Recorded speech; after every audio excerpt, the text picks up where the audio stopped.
Welcome to this module on the directive principles of state policy.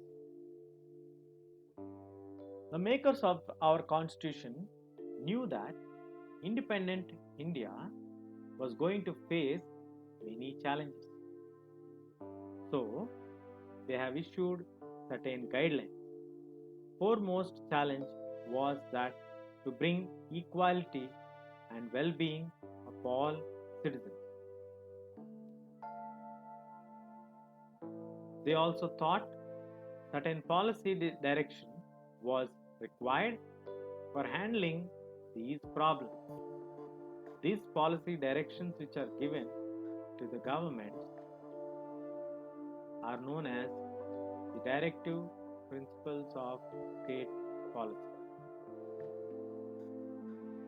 At the same time, the constitution did not want the future governments to be bound by certain policy decisions. So they were very sensible in giving the guidelines. They did not want to give any restrictions to the government. At the same time, they did not want to leave it clueless. They want to have it a clarity on how to overcome the problem. Therefore, some guidelines are incorporated in the constitution, but they were not made legally enforceable, so the authority is given to the governments to decide how to go ahead. This means that if the government did not implement a particular guideline, we cannot go to the court asking the court to instruct the government to implement that policy. So we are going to discuss about the directive principles of the state policy which are mentioned in our constitution. Our makers of the constitution are aware that we are going to face challenges such as equality is the first challenge. Achieving equality after freedom is going to be a major challenge. Then the well-being of the citizens is the next challenge. So they thought it is better to give certain policy directions to handle these problems. These policy directions would help the government to handle this problem. At the same time, they did not put any legal enforceability for this, so that the government is not put under pressure to implement these guidelines or these policies.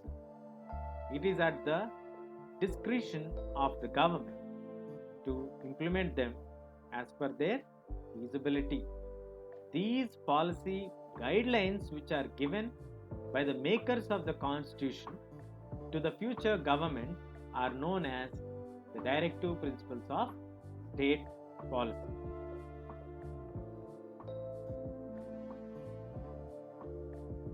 These guidelines are non-justiciable and the parts of the constitution cannot be enforced by the judiciary. So these are only guidelines.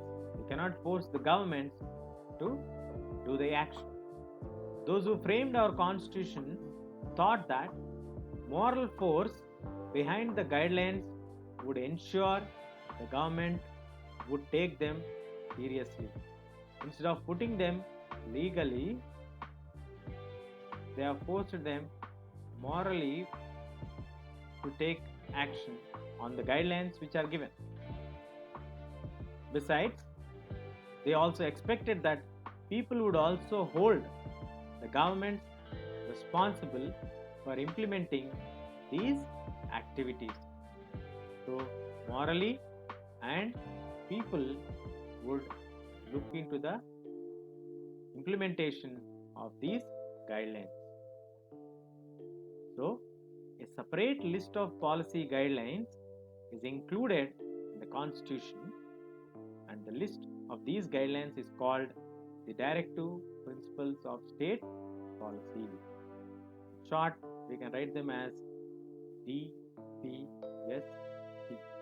These are not justiciable, or legally enforceable, but these are morally binding on the government, and people would force the governments to implement them. While framing these guidelines, the makers of the constitution want to give policy guidelines but not restrictions the government. The government can think and implement these guidelines whenever it is feasible for the government to do. This is the introduction of the directive principles of state policy. The guidelines given by the framers of the constitution to the future government are known as directive principles of state policy. That's all we have in this module. Stay tuned. We'll catch you in the next.